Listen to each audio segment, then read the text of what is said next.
지금 죽어도 나는 지금 당장 죽어도 천국에 갈 수 있습니까? 라고 하는 질문을 하고 마이크를 여러분들한테 이렇게 쭉 돌리면 어떤 대답이 나올지 궁금합니다. 예수 믿는 어떤 그런 확신은 있으면서도 불구하고 이 믿음에 대한 확신이 없기 때문에 글쎄요, 목사님, 천국에 가고는 싶은데 지금 내 모습을 보면 참 천국에 갈 수 있을까 걱정이 됩니다 라는 분들이 의외로 많이 있어요. 지금 죽어도 천국에 갑니까 했을 때 아멘 하고 대답할 수 있는 분들이 우리 교회에 더 많아지기를 주님의 이름으로 축원합니다. 왜 우리가 이런 혼란을, 그런 어떤 불안한 마음이 있느냐면 이 믿음에 대한 확신이 없고 믿음에 대해서 잘못 가르쳐서 그래요.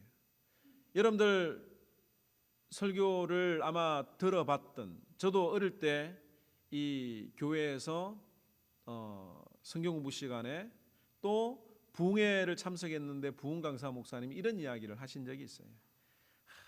이 신자들은 천국에 가게 되는데 천국에는 천국으로 올라가는 계단이 있어요.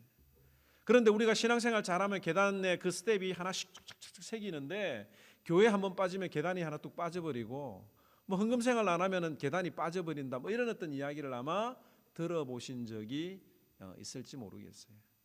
저같이 똑똑한 사람들은 그러면 징검다리로 한 주 갔다가 한 주 안 나가고 뭐 이러면 되겠네. 그럼 뭐 두 계단 정도는 우리가 올라갈 수 있으니까 뭐 이런 어떤 생각을 할 수가 있는데 이게 아니에요. 우리가 왜 이 착각을 하느냐면 오늘 좀 클리어하게, 분명하게, 심플하게 제가 좀 말씀을 드리려고 합니다. 믿음에는 두 가지가 있어요. 두 가지. 어떤 두 가지가 있습니까? 믿음으로 의롭게 된다라고 하는 칭의에 대한 믿음이 있어요. 이 칭의, 의롭게 된다라고 하는, 이 의롭게 된다라고 하는 이 칭의에 대해서 지금 로마서에서 이야기를 하고 있어요. 로마서 1장에서 11장까지 믿음으로 구원을 받는다. 우리의 행동은, 우리의 행위는 아무것도 포함이 되지 않는 하나님의 일방적인 은혜로 구원을 받는다라고 하는 이것이 바로 칭의에 대한 믿음입니다.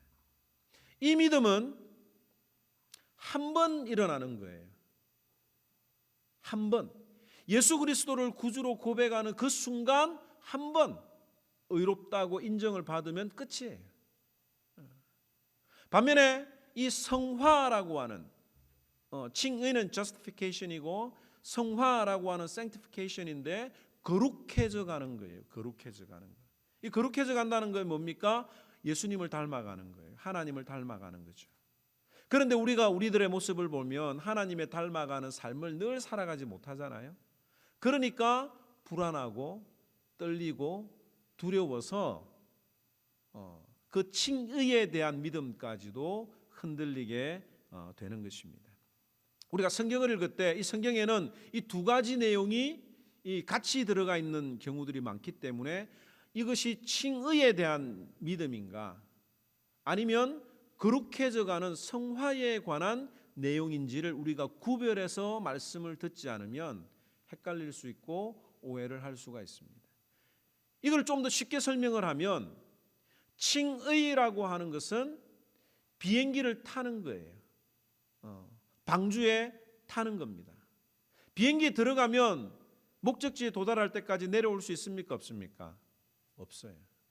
한번 예수 믿는다, 의롭게 됐다라고 하는 그 말은 뭐냐면 비행기 안에 들어가는 거예요.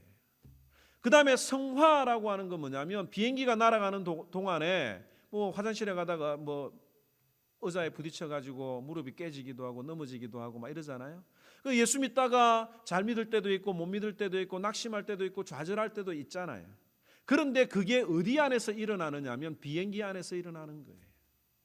칭의라고 하는 그 믿음의 방주 안에서 일어나는 내용이기 때문에 그것은 우리의 그 구원과는 아무런 상관이 없는 물론 이제 나중에 결론적으로 말하면 이 칭의를 받은 사람은 당연히 성화에 대해서 고민을 하고 그렇게 져야 되는 것이 믿음이 행위로 드러나는 것이다라고 분명히 나중에 성경을 이야기를 하고 있는데, 일단은 그런 컨셉을 가지고 있어야 됩니다. 그 다음에 비행기가 목적지에 내렸어요. 그 목적지에 내리는 게 뭡니까? 영화라고 하는 거예요. 영화, glorification. 천국에 도달할 때까지 우리가 비행기에서 내릴 수가 없는 거예요. 하나님이 너 뭐 여기서 신앙생활 제대로 못한다고 낙하산 주고 너 뛰어내려 이렇게 하시는 분이 아니라는 거예요. 우리가 마지막 죽는 순간 그 천국이라고 하는 목적지에 도달할 때에 우리의 이 더러운 몸으로는 천국에 들어갈 수가 없잖아요. 그래서 천국에서 살기에 합당한 옷으로 갈아입는데 그것이 바로 영화, 글로리피케이션이라고 하는 겁니다. 이런 어떤 컨셉을 가지고 우리가 성경을 공부를 해야 되는 것이고, 지금 로마서 1장에서 11장까지에 나오는 내용들은 이 칭의에 관한 내용들을 이야기를 하고 있다고 하는 겁니다. 그러면 도대체 칭의라고 하는 게 뭐냐라고 하는 거예요. 칭의라고 하는 게 뭐냐? 이신칭이 믿음으로써 의롭게 된다라고 하는 이 교리가 있는데, 그 교리라고 하는 것이 성경에 나와 있는 것을 좀 더 쉽게 요약을 한 거예요. 이 칭의가 뭐냐면 법적인 용어예요. 법적인 용어. 이 법적인 용어로서 너 죄 없다, 의인이다라고 선언을 하는 것이 바로 칭의라고 하는 겁니다. 의롭다고 불러주시는 거죠. 이것을 잘 설명해 주고 있는 본문이 스가랴, 구약성경 스가랴 3장 1절에서 3절 말씀에 기록이 되어 있어요. 스크린에 나오죠. 자, 대제사장 여호수아는 여호와의 천사 앞에 섰고 사탄은 그의 오른쪽에 서서 그를 대적하는 것을 여호와께서 내게 보이시니라. 여호와께서 사탄에게 이르시되 사탄아, 여호와께서 너를 책망하노라. 예루살렘을 택한 여호와께서 너를 책망하노라. 이는 불에서 꺼낸 그슬린 나무가 아니냐 하실 때에 여호수아가 더러운 옷을 입고 천사 앞에 서 있는지라 라고 이야기를 하고 있습니다. 여기 지금 법정이에요. 피고가 누굽니까? 대제사장 여호수아예요. 누구보다도 깨끗하고 순결해야 되고 당당해야 되는 사람인데, 지금 이 피고가 여호수아고, 여호수아가 지금 어떤 옷을 입고 있다고 그랬습니까? 더러운 옷을 입고 있다라고 이야기를 하고 있어요.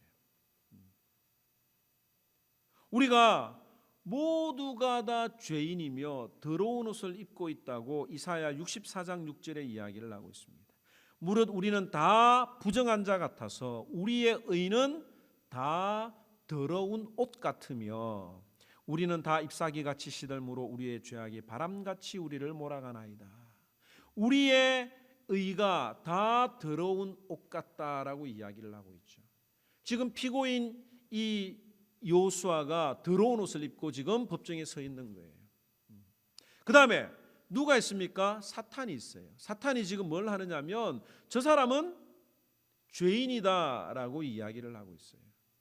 법정에서 그 사람의 죄를 기소하는 사람이 누굽니까? 검사잖아요. 검사. 사탄이 검사가 되어서 이 제사장 여호수아의 죄를 막 이야기를 하는 겁니다. 그 죄를 이야기를 할 때 법이 있잖아요. 법으로 기소를 하잖아요. 이 사람은 이러이러한 형법 몇 조 몇 항에 의해서 이런 죄를 지었습니다라고 이야기를 하잖아요. 이 사탄이 무엇으로 우리를 기소를 하느냐면 율법을 가지고 기소를 하는 거예요. 율법. 이 사람은 율법에 의해서 이런 죄를 저질렀습니다라고 고소를 하는 겁니다. 피고 박용철, 너는 과거에 주일학교 다닐 때 교회 헌금 100원 줬는데 50원 삥땅 해가지고 오락실에 가서 헌금한 죄, 부모님 지갑에 손을 댄 죄, 이런 어떤 죄들을 낱낱이 고해 주는 게 바로 이 검사, 사탄이 율법을 가지고 우리를 고발하는 거예요. 그리고 이 검사가 어떻게 구형을 하느냐면 율법에 의하면 죄를 지은 사람은 다 죽어야 되는데 피고인 대제사장 여호수아, 피고인 여러분들이 다 죽어야 된다. 사형이라고 구형을 때리는 것입니다. 그때 누가 있습니까? 변호사가 있죠. 그 변호사가 누굽니까? 예수님이에요. 오늘 여기 본문에 보면 여호와의 천사 앞에 섰고라고 이야기를 하고 있죠. 여호수아가 여호와의 천사 앞에 섰다라고 이야기를 하고 있는데 여기 여호와의 천사는 바로 예수 그리스도를 이야기를 합니다. 변호사예요. 이 변호사가 이야기하기를 그 사람은 죄인입니다. 율법을 어긴 죄인입니다. 그러나 내가 그 죄값을 다 갚았습니다.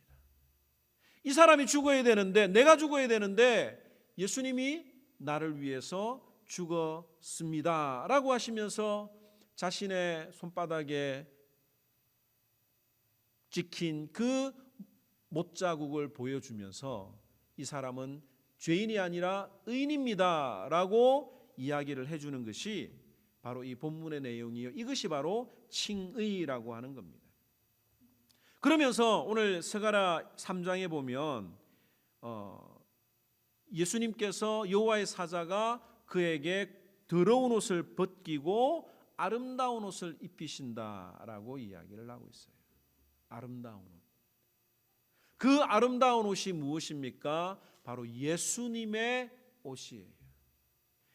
갈라디아서 3장 27절에 보면 누구든지 그리스도와 합하여 세례를 받은 자는 뭐라고요? 그리스도로 옷 입느니라. 이게 칭의라고 하는 겁니다. 계시록 7장 14절에도 보면 이는 큰 환난에서 나오는 자들인데 어린 양의 피에 그 옷을 씻어 희게 되었느니라. 흰 세마포라고 이야기를 하고 있죠. 우리가 아무리 씻어도 이 죄가 다 씻어지지 않아요. 그런데 우리는 막 씻으면 깨끗해진다고 착각을 하는 거예요. 아니에요.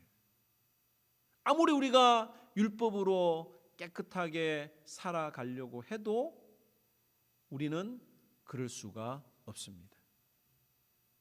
그래서 예수님이 우리들에게 무엇을 주시느냐면 자신의 옷을 그리스도가 옷이 되어서 우리를 덮어주심으로 우리의 더럽고 추한 모든 것들이 다 가리워졌다라고 하는 거죠.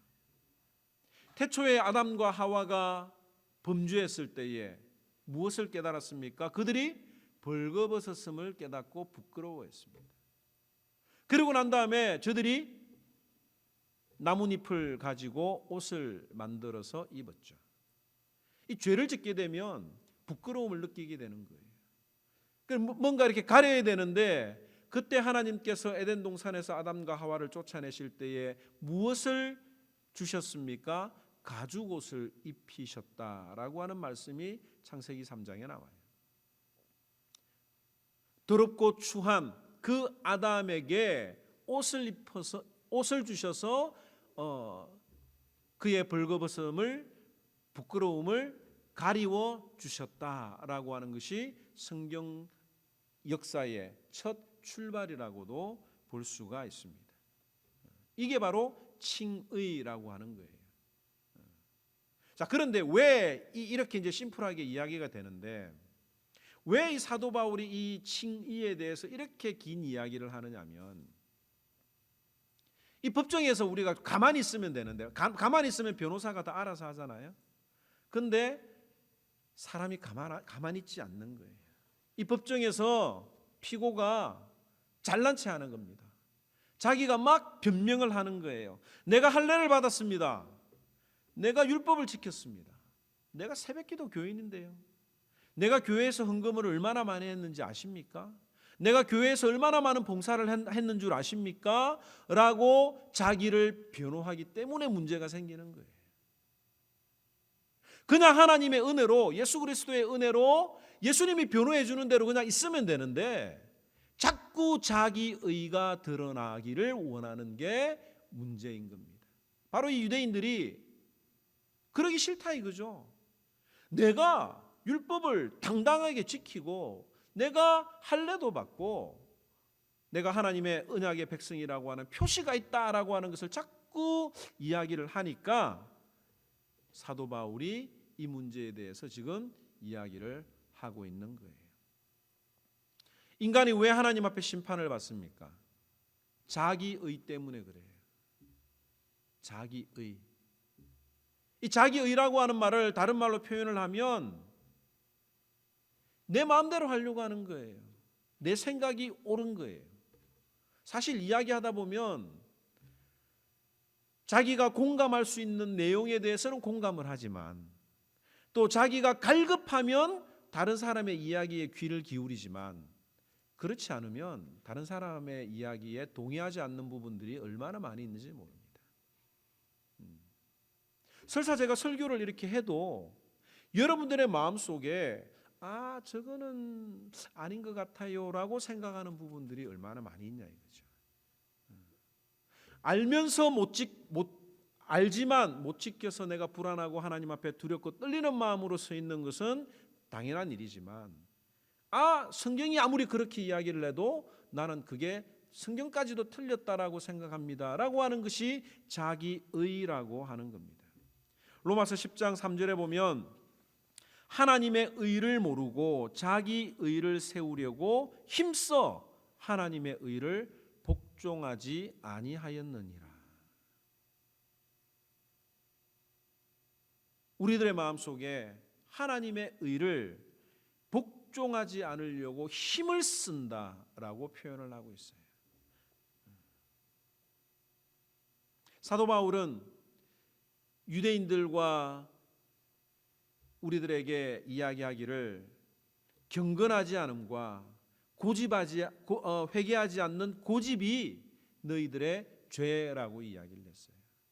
그게 바로 자기의라고 하는 겁니다. 자, 여러분들 지금 병실에 누워 있다고 한번 생각을 해보세요. 다 죽게 됐어요.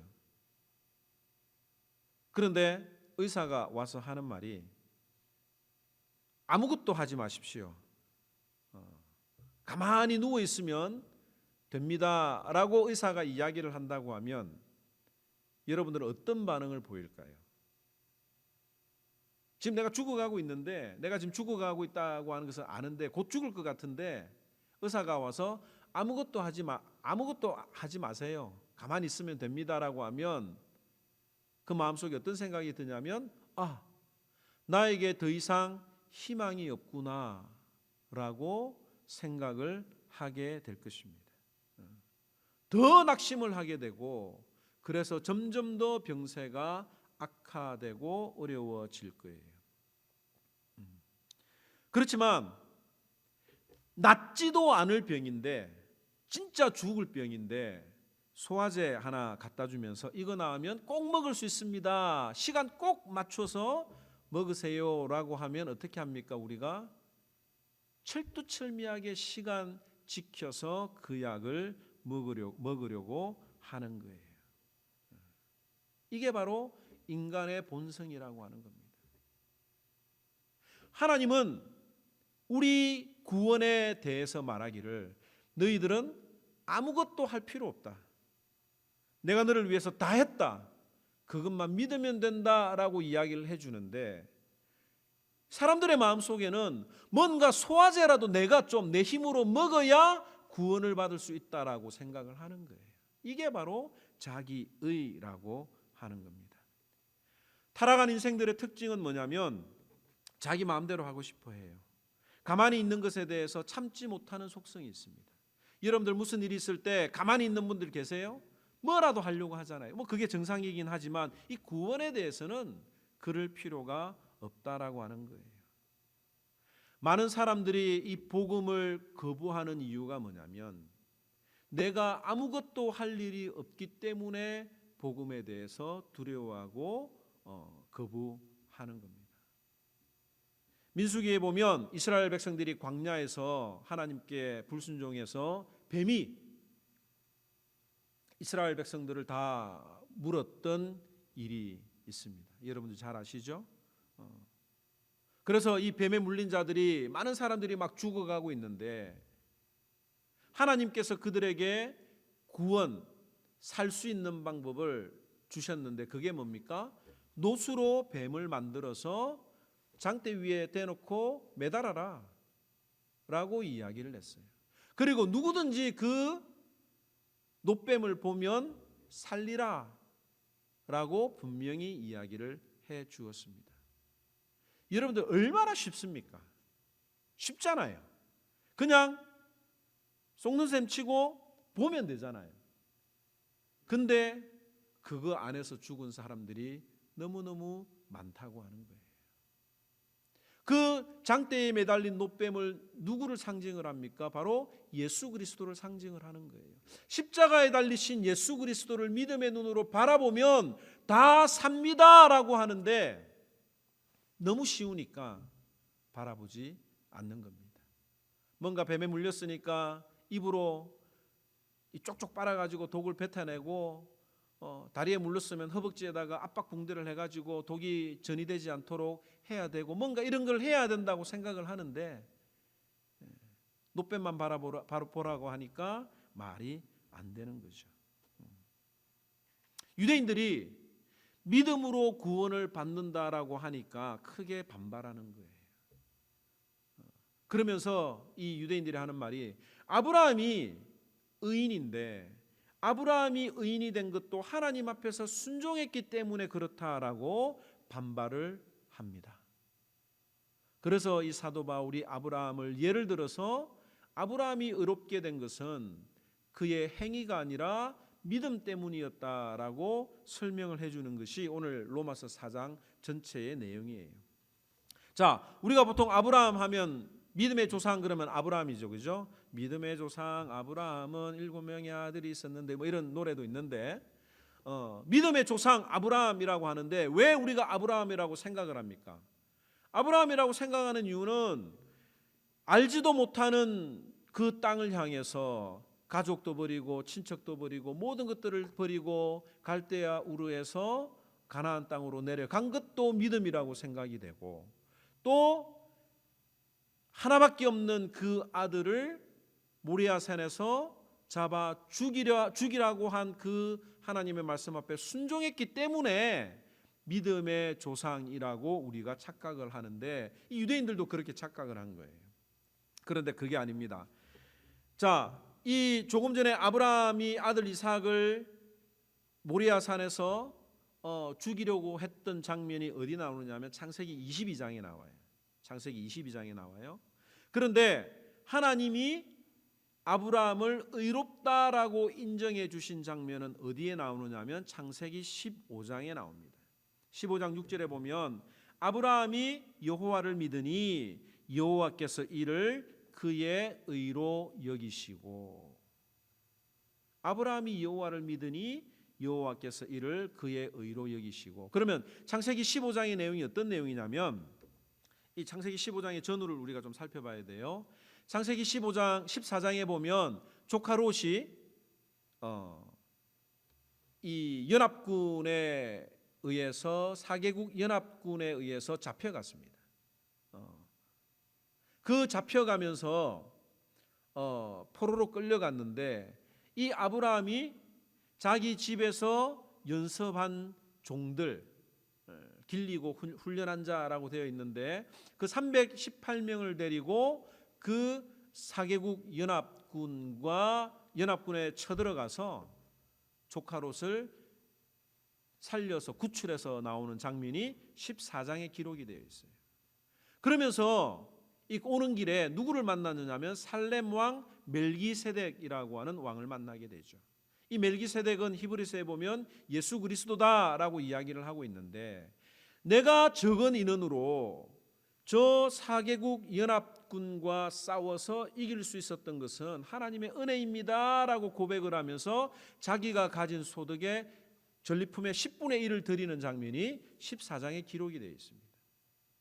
이건 뭐냐면 아브라함이 분명히 알았던 거예요. 이 전쟁은 하나님이 나와 함께 하셔서 이기게 하신 전쟁이다라고 하는 것을 분명히 알았습니다. 그런데 15장 1절에 뭐라고 이야기를 하고 있느냐면 이후에 여호와의 말씀이 환상 중에 아브라함에 임하여 이르되 뭐라고요? 아브라함아 두려워하지 말라. 두려워하지 말라. 이 말은 뭐냐면 아브라함이 두려워했다는 거예요. 뭐가 두려웠을까요? 그 사개국 연합군 사람들이 이 자기를 쳐서 자기를 치려고 오지 않을까라고 두려웠던 거예요. 그래서 이 아브라함은 그 당시에 두렵고 떨렸습니다. 우리가 하나님을 만나면 하나님이 나와 함께 하심을 직접 우리가 눈으로 보면 늘 승리할 것 같은데 꼭 그렇지만은 않은 것 같아요. 금방 하나님이 함께 하셔서 전쟁에서 이기고 승리를 했는데도 불구하고 다시 연합군이 쳐들어올 것에 대해서 두려워하는 것이 사람의 마음이에요. 그때 하나님이 아브라함에게 나타나셔서 하시는 말씀이 나는 너의 방패요 너의 지극히 큰 상급이니라고 이야기를 해 주셨습니다. 두려워하고 떨리는 그때에 하나님이 일방적으로 나타나셔서 나는 너의 방패다라고 이야기를 해 주시는 거예요. 그 다음에 2절에 보면 아브라함이 이르되 주 여호와여 무엇을 내게 주시려 하나이까 나는 자식이 없사오니 나의 상속자는 이 다메섹 사람 엘리에셀이니이다라고 이야기를 합니다. 하나님이 아브라함에게 너를 통해서 많은 민족이 일어나게 될 것이다라고 12장에 먼저 약속을 해 주셨어요. 근데 그 약속이 오랜 시간 동안 이루어지지 않으니까 아마 이 아브라함이 낙심이 된 것 같아요. 그래서 나는 글렀으니까 우리 집에 있는 저 종 엘리에셀이 나의 상속자가 되기를 원합니다 라고 이 믿음 없는 소리를 하는 거예요. 그때 하나님이 나타나셔서 이야기를 하는 겁니다. 하나님께서 아브라함을 이끌고 밖으로 나가서 너의 씨에서 나온 자가 하늘의 별과 같이 많을 것이다 라고 약속을 하셨는데 그것을 믿었던 거예요. 자기가 두려워 떨고 있을 때에 하나님이 나의 방패가 되어 주신다라고 하는 그것을 믿었고 자기가 이제는 나를 통해서 내 자손이 번창하게 될 것이라고 하는 그 약속이 이루어지지 않을 것이라고 하는 그 낙심한 상태에서 하나님이 내 씨를 통해서 하늘의 별과 같은 많은 자손들이 나오게 될 것이라고 이야기해 주었던 그 사실을 믿었다라고 하는 것입니다. 우리가 살다 보면 정신줄을 놓고 싶을 만큼 또 때로는 생명줄을 놓고 싶을 만큼 절박한 때도 있을 거예요. 하나님을 알고 믿는다고 하면서도 잘 믿어지지 않을 때가 있습니다. 목사도 이 교회 그러면 하나님이 세우신 교회잖아요. 주님의 몸된 교회잖아요. 교회는 당연히 잘 될 수밖에 없어요. 그럼에도 불구하고 이 인내가 필요하다라고 하는 사실을 알면서도 낙심하면서 믿음이 흔들릴 때가 많이 있습니다. 아브라함이 중간에 하갈을 취해서 이스마엘을 낳았던 것처럼 세상적인 방법을 취해서라도 교회를 성장시키고 부흥시키고 싶은 어떤 그런 마음이 아브라함처럼 들 때도 있는 거예요. 그런데 이 믿음이라고 하는 것은 뭐냐? 쉽게 믿을 수 있는 것은 믿음이 아닙니다. 쉽게 흔들리는 게 믿음이 아니에요. 하나님의 약속을 의심하는 것은 믿음이 아니라고 하는 거예요. 믿을 수 없는 것을 믿는 것이 무엇이라고요? 믿음이에요. 믿을 수 있는 거 믿는 게 그게 뭐 믿음이에요? 믿을 수 없는 것을 믿는 것이 믿음입니다. 내가 죽었지만 내가 더 이상 내 씨를 통해서 번창하게 할 수 없지만 하나님께서 하실 수 있다라고 하는 그 믿음을 믿는 것이 바로 진정한 믿음이라고 하는 것을 이 사도 바울이 유대인들과 우리들에게 이야기를 해주고 있어요. 4장 17절부터 나머지 내용을 한번 읽어보기를 원합니다. 기록된 바 내가 너를 많은 민족의 조상으로 세웠다 하심과 같이 그가 믿은 바 무엇을 믿었습니까? 하나님은 죽은 자를 살리시며 없는 것을 있는 것으로 부르시는 자이심을 믿었던 거예요. 아브라함이 바랄 수 없는 중에 바라고 믿었으니 이게 믿음이죠. 바랄 수 없는 중에 바라고 믿었으니 이는 내 후손이 이 같으리라 하신 말씀대로 많은 민족의 조상이 되게 하려 하심이라. 그가 100세나 되어 자기 몸이 죽은 것 같고 사라의 태가 죽은 것 같음을 알고도 뭐라고요? 믿음이 약해지지 아니하고 믿음이 없어 하나님의 약속을 의심하지 않고 믿음으로 견고해져서 하나님께 영광을 돌리며 약속하신 그것을 또한 능히 이루실 줄을 확신하였으니 그러므로 그것이 그에게 의로 여겨졌느니라. 아브라함이 믿었고 그 믿음대로 행동한 결과 하나님께서 아들 이삭까지도 바칠 수 있는 그런 믿음으로 성장시켜 주셨다라고 하는 겁니다. 여러분들 종교개혁을 감행했던 마틴 루터에 대해서 아마 잘 알고 있을 겁니다. 여러 이야기들이 있는데 이 마틴 루터의 마음속에 한 가지 고통이 있었어요. 문득문득 그 마음속에 드는 생각이 뭐냐면 내가 자격이 있나? 내가 종교개혁을 단행할 자격이 과연 있을까? 라고 하는 생각이 늘 자신의 마음을 눌렀습니다. 하루는 밤에 꿈을 꾸는데 마귀가 나타났어요. 꿈에 마귀가 나타나서 이 마귀가 그동안 루터가 지었던 죄의 목록을 일일이 읽어주는 꿈을 꾸었습니다. 그 마귀가 루터의 죄의 목록을 쭉 읽어줄 때 이 루터가 아무 말도 할 수가 없었어요. 왜? 그게 사실이니까. 그런데 그 순간 마귀가 회심의 미소를 흘리던 그 순간 이 루터에게 꿈속에 갑자기 한 말씀이 생각이 났어요. 평상시 사모하고 암송하던 그 말씀이 생각이 났습니다. 요한일서 1장 7절 말씀에 그 아들 예수의 피가 너희를 모든 죄에서 깨끗하게 하실 것이요. 평상시 암송하고 있던 이 말씀이 꿈에 나타났어요. 그래서 이 말씀이 갑자기 생각이 나서 루터가 그 말씀을 붙들고 사탄아 물러가라 라고 외치면서 잠결에 자기 그 침대 옆에 있는 잉크병을 마귀에게 던져버렸다고 합니다. 그리고 그 잉크병이 깨지는 소리에 이 루터가 일어나서 보니까 그 잉크병이 벽에 깨져서 자국이 난 것을 본 것이 있다라고 하는 그 글을 읽은 적이 있습니다. 그때부터 이 루터의 마음속에 큰 자유를 얻었던 거예요. 여러분 이게 거짓말 같아도 저는 이 공감이 되는 게 뭐냐면 꿈속에서도 막 설교에 눌려가지고 설교하는 꿈을 꾼다니까요. 막 이렇게 하는 걸 진짜 꿔요.